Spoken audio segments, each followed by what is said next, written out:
belajar, yaitu Kristen Protestan Jawa dimulai. Surga Bapa yang kami puja dan kami sembah, dan yang baik yang berikan terima kasih atas rahmat kami masing-masing dalam rumah kami, yang kami berdoa terus supaya dalam keadaan selamat. Dan yang baik, sekarang kami akan memulakan pembelajaran pada hari ini, dan kami akan memulai pembelajaran PKN. Kiranya Engkau memberkati Tuhan atas pembelajaran yang baik oleh Ibu Guru, dapatnya pelajaran yang pacaran bersama kami dengan baik menjadi kepala dan masa depan kami Tuhan.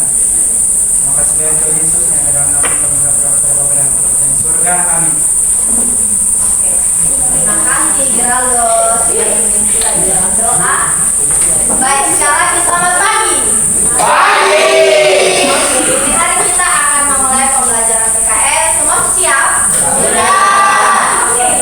Hari ini kita akan masuk pada unit yang ketiga. Elemen pertama yaitu Undang-Undang Dasar Negara Republik Indonesia tahun 1945 dengan materinya tentang kasus pelanggaran hak dan pengingkaran kewajiban. Dapat dibuka besar dulu supaya kamu saya. Oke, kasus pelanggaran hak dan pengingkaran kewajiban. Minggu lalu kita belajar tentang apa? Ya. Hubungan hak dan kewajiban. Oke, hubungan antara hak dan kewajiban. Kalau hak itu apa? Segala sesuatu yang berhak kita dapatkan. Oke, segala sesuatu yang berhak kita dapatkan. Kalau kewajiban? Segala sesuatu yang berhak kita lakukan. Oke, segala sesuatu yang harus kita lakukan. Hubungan hak dan kewajiban minggu lalu ada 3. Apa saja? Seimbang, selaras, serasi. Oke, seimbang, selaras, dan serasi. Silakan dulu. Berarti semua masih ingat materi minggu lalu. Berarti semua sudah siap untuk kita masuk pada materi hari ini tentang kasus pelanggaran hak dan pengingkaran kewajiban. Oke, capaian pembelajaran. Coba satu orang bisa tolong ibu untuk baca capaian pembelajaran. Oke, silakan. Capaian pembelajaran menerapkan perilaku hukum berdasarkan peraturan yang berlaku di masyarakat, menganalisis tata urutan peraturan perundang-undangan di Indonesia. Oke, menerapkan perilaku taat hukum berdasarkan peraturan yang berlaku di masyarakat dan tak mengenal mengenai tata urutan peraturan perundang-undangan. Itu capaian pembelajaran selama 1 elemen yang akan kita pelajari. Yang berikut ada tujuan pembelajaran. Coba satu laki-laki baca di depan. Dalam pembelajaran materi ini, kita diharapkan mampu memahami hubungan hak dan kewajiban bersama termasuk pelanggaran hak dan pengingkaran kewajiban. Oke, mampu memahami antara hubungan hak dan kewajiban serta faktor-faktor apa saja yang perlu kita pelajari berkaitan dengan pelanggaran hak dan pengingkaran kewajiban. Itu tujuan pembelajaran. Yang berikut.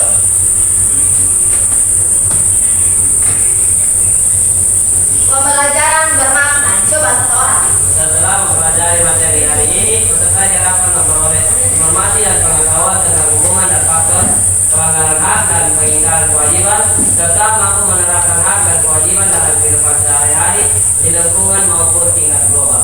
Oke, mampu menerapkan hak dan kewajiban. Di sini semua sudah melakukan hak. Sudah. Apa coba hak yang pernah Anda lakukan? Ayo, hak apa? Yang pernah kalian ini dapat? Mendapatkan Yang berhak pelajaran. Soal pelajaran. Oke, berhak mendapatkan pembelajaran. Kalau misalnya kewajiban, membayar uang sekolah. Di sini semua sudah ada uang sekolah, Pak, Bu? Ikut ujian, Pak, belum?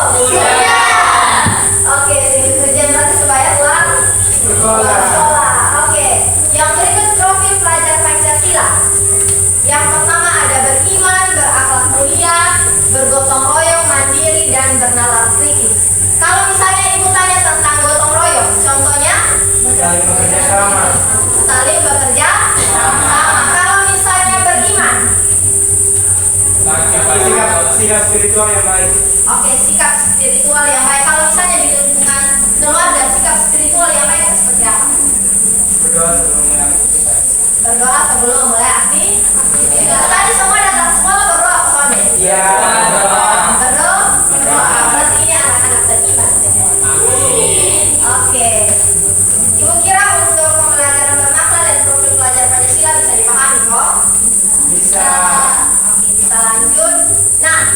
punya dua gambar.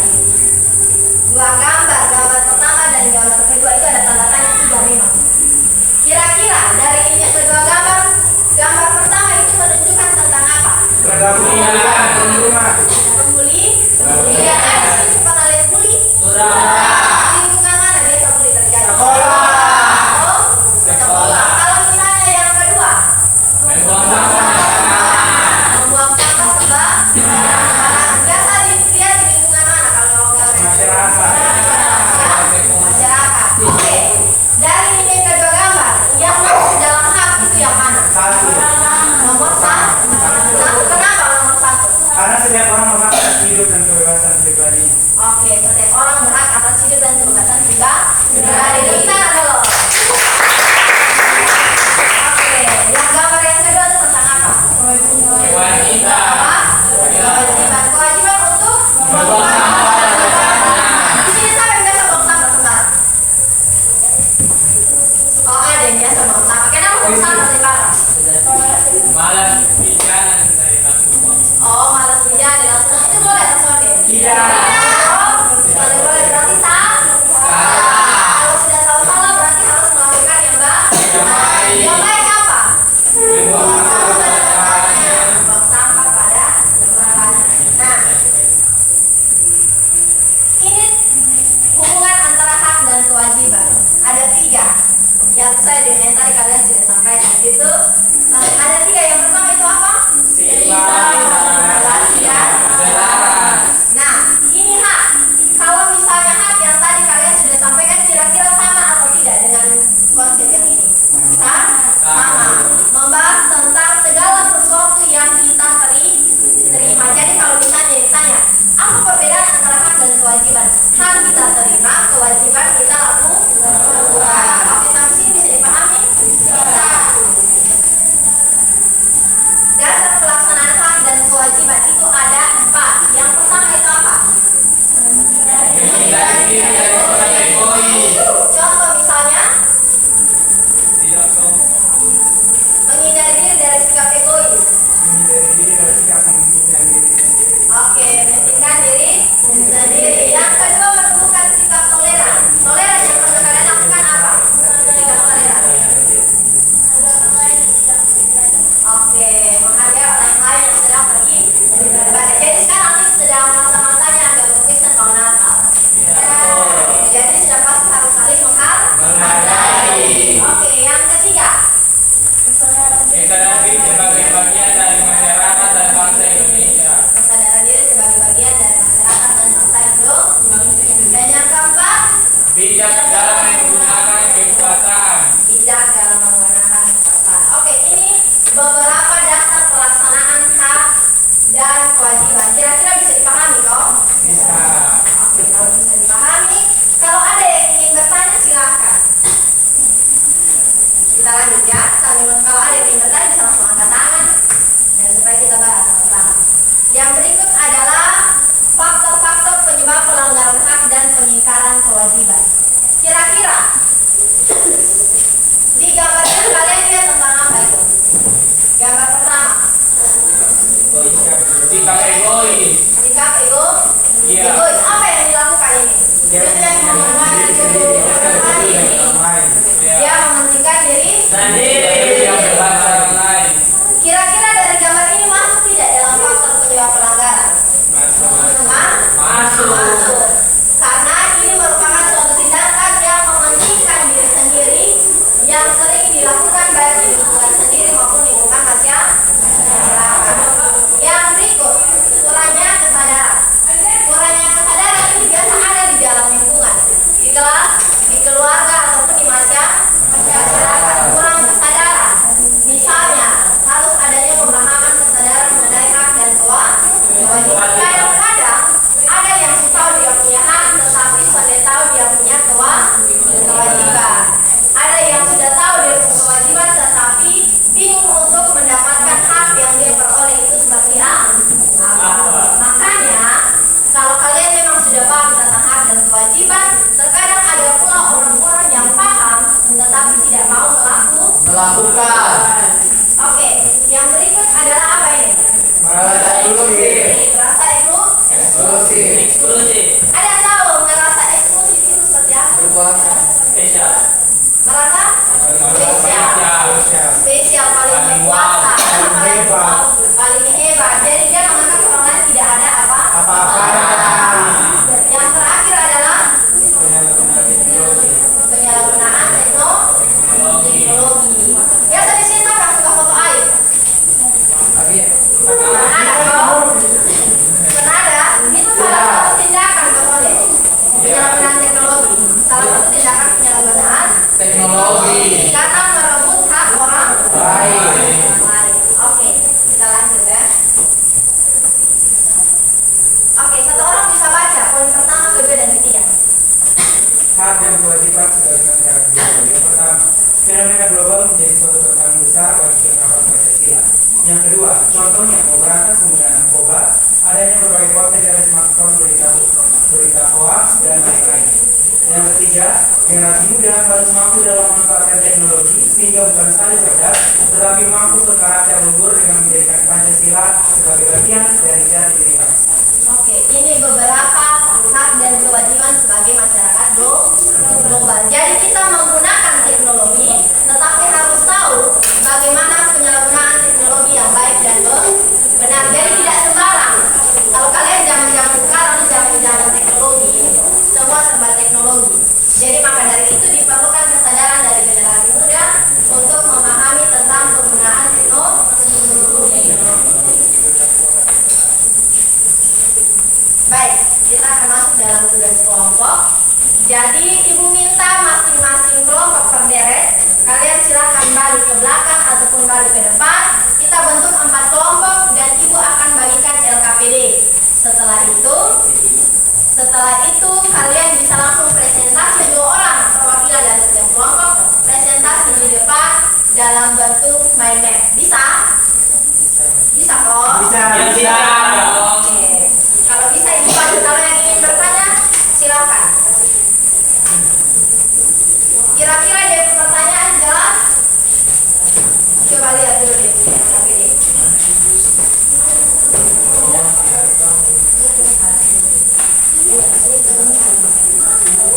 Bisa kok?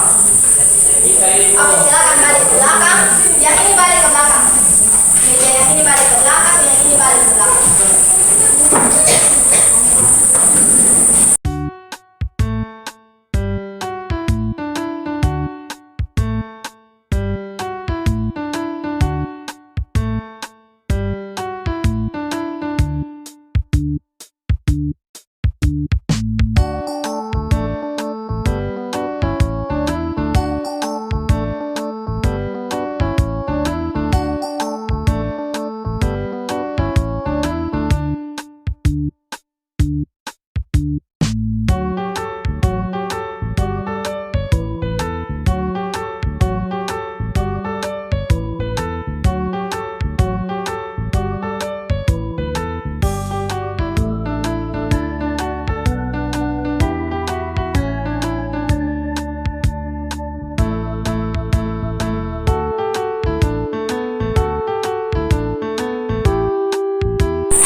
Baik, di sini kami akan membahas mengenai pertanyaan Pada dasarnya membayar pajak merupakan kewajiban warga negara dan pemerintah memerlukan hasil pajak untuk melaksanakan pembangunan. Adanya pengaruh kabar dari media sosial yang belum tentu kebenarannya dapat menurunkan semangat untuk membayar pajak. Misalnya, kabar kurangan kegagalan dari sebagian kapal menarik pajak, pamer kekayaan di ranah publik oleh pejabat, dan korupsi dari hasil pajak. Analisis pula bagaimana cara mengembalikan atau meningkatkan kesadaran dan kewajiban agar warga kembali rajin untuk membayar pajak.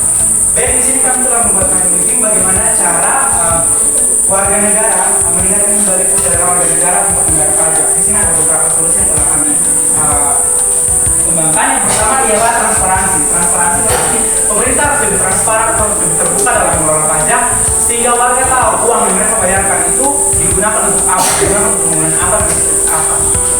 Dan juga berikutnya ialah akuntabilitas. Akuntabilitas ialah pejabat negara harus bertanggung jawab akan tugas dan wewenangnya. Jika ada pejabat yang melakukan pelanggaran, mereka harus setelah memberikan sanksi yang tegas. Jadi dalam pengelolaan pajak harus betul-betul teliti dan juga harus bertanggung jawab. Jika ada yang pejabat yang tidak mengelolanya dengan baik, maka harus memberikan sanksi yang tegas. Berikutnya ialah sosialisasi yang efektif. Pemerintah harus memberikan edukasi atau sosialisasi kepada warga masyarakat tentang apa pentingnya membayar pajak, bagaimana pentingnya membayar pajak terkait dalam kehidupan kita sehari-hari. Misalnya ketika kita menggunakan jembatan, menggunakan segala yaitu fasilitas negara yang dihasilkan dari pembayaran pajak. Berikutnya ialah peningkatan pelayanan publik. Pemerintah harus melakukan pelayanan publik yang lebih maksimal lagi, yang lebih sukses lagi, agar masyarakat dapat lebih percaya bahwa uang yang mereka bayar untuk pembayaran pajak itu dapat digunakan dengan baik. Sehingga kami dapat mengembalikan tingkat kesadaran masyarakat untuk membayar pajak. Sehingga di sini pemerintah harus meningkatkan pelayanan publik yang lebih ekstra lagi. Berikutnya poin kedua terakhir ialah penguatan nilai moral. Pemerintah harus bertanggung jawab dan jujur dalam mengelola pajak. Jika kami ingin mengembalikan kepercayaan warga untuk membayar pajak, maka pemerintah harus lebih jujur dan juga bertanggung jawab dalam membayar pajak. Poin yang terakhir ialah kekritisan dalam mencermati berita agar tidak memakan pada hoax. Dalam soal tersebut dikatakan bahwa sumber berita yang belum tentu kebenarannya, yaitu sumber mengenai korupsi dan juga hal-hal lainnya itu di dalam soal tersebut diberikan bahwa dari media sosial yang belum tentu kebenarannya. Maka kita sebagai orang masyarakat harus mencermati, harus lebih kritis dalam memilah dan juga mencermati berita dan media. Jadi berita itu tidak benar adanya, namun kita menilainya utuh-utuh. Jadi pasti akan terjadi kesalahpahaman. Sehingga pentingnya dalam berpisah untuk mencermati berita agar kita tidak termakan berita hoax.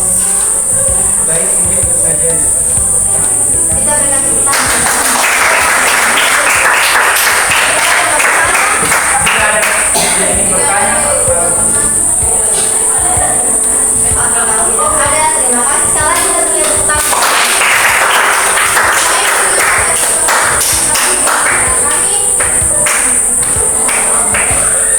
Oke, selanjutnya dari kelompok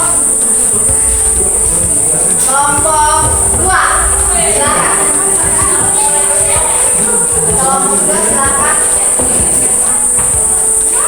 Oke, kelompok 2 punya Madrid.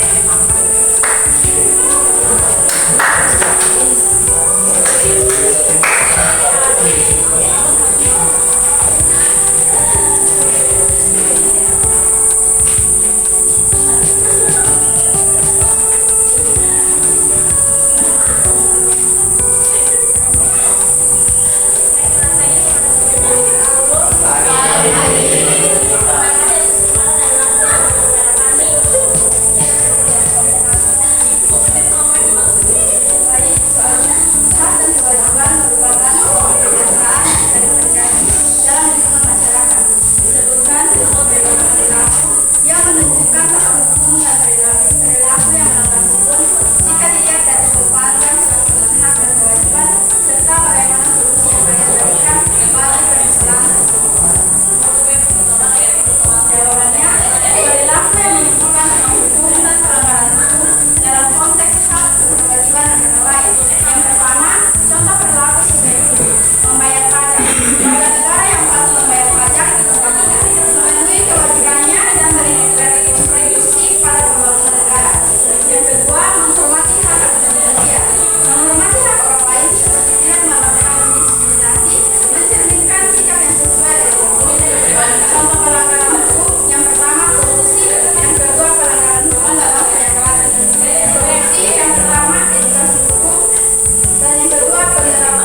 dari kesimpulan atau apa yang saya dapatkan dari pelajaran hari ini terkait kasus pelanggaran hak dan kehidupan kewajiban. Yang sebelum itu kita harus ketahui bahwa hubungan hak dan kewajiban itu harus seimbang